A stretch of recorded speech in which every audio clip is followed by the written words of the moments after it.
Muy bien, hermanos, en los minutos que nos quedan, si tenemos algún comentario, alguna pregunta que formular, con mucho gusto trataremos de responderles.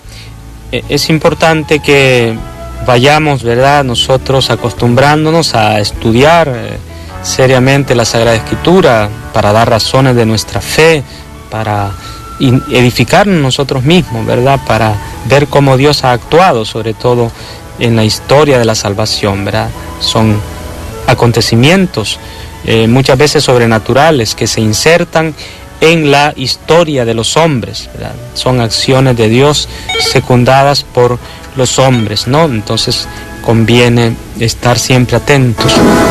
Buenas noches. Buenas noches. Sí, dígame. Quiero una pregunta, que por qué dice que el Evangelio de San Marcos, el primero. Sí. Y cuando en la Biblia dice, después de los Salmos. Sí. San Mateo. Sí, gracias, hermana. ¿Cómo no? Gracias, hermana, Dios. Sí, en un tiempo se creyó que San Mateo era el primer evangelio porque hay una cita de un escritor de los primeros, Papías de Hierápolis se llama, en donde él habla de un evangelio de Mateo en lengua de los hebreos, dice, en la lengua de los hebreos.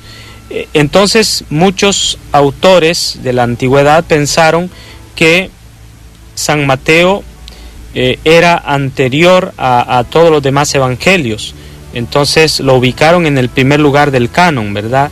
Es el orden que se respeta todavía hoy, porque se hablaba de un Mateo arameo o de un Mateo hebreo, porque Papías no aclara si, porque en tiempos de Jesús la lengua hablada era el arameo, pero la lengua litúrgica siempre fue el hebreo. Los textos sagrados se mantenían en hebreo, por eso en la sinagoga surgieron los targumim, eran como traducciones, porque la gente común no entendía el hebreo. Se proclamaba el texto en hebreo y luego se explicaba en arameo, o se hacía otra lectura ya no literal del texto en arameo, en la lengua que conocía la gente.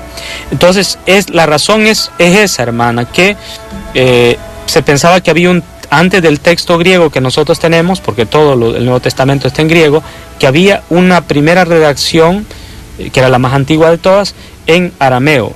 Entonces se colocó a San Mateo en el primer lugar. Hoy los estudiosos están bastante de acuerdo en que Marcos sería el evangelio más antiguo.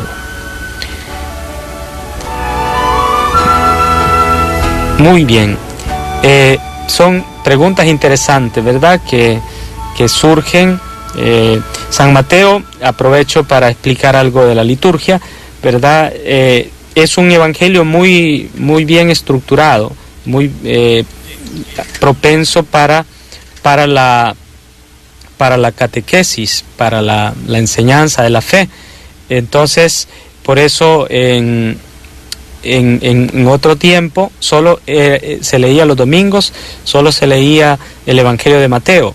Después del Concilio Vaticano II se decidió, ¿verdad?, hubo una reforma litúrgica, que se enriquecieran que la liturgia se enriqueciera con más textos bíblicos, y así tenemos hoy en el ciclo A el Evangelio de San Mateo, en el ciclo B durante los domingos se lee el Evangelio de San Marcos, y en el ciclo C se lee el Evangelio de San Lucas. El Evangelio de San Juan se lee en la Pascua especialmente, y en la Navidad, ¿verdad? Son en los tiempos fuertes se lee también el cuarto Evangelio. Entonces, si uno sigue el orden que sigue la Iglesia, ¿verdad?, de lectura de la palabra de Dios, en 3 años se lee prácticamente toda la Sagrada Escritura, ¿verdad? Cuando yo escucho a los hermanos separados que dicen que los católicos no leemos la Biblia, ¿verdad?, yo digo, eso es falso, ¿no? Nosotros leemos la Biblia y en orden, ¿verdad? No leemos solo los versículos que nos convienen, no. Hay un orden establecido de tal manera que en 3 años se lee prácticamente toda la Sagrada Escritura, ¿no? Si un feligrés va a misa diaria, en 3 años ha leído casi toda la Sagrada Escritura, ha escuchado la lectura de toda la Escritura en la liturgia, ¿no? Así que conviene, hermanos, que vayamos aclarando. Este programa pues tiene esta ventaja de que podemos interactuar, ¿verdad? Dudas, preguntas que ustedes tienen, pueden formularlas. Yo no sé todo, pues, pero en lo que puedo les oriento un poco, ¿verdad?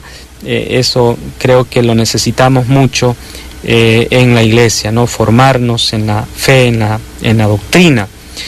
Bien, les agradecemos, hermanos, su atención en esta noche. Dios mediante, el próximo martes seguiremos estudiando la historia de la salvación. Que Dios les bendiga a todos, pasen una feliz noche.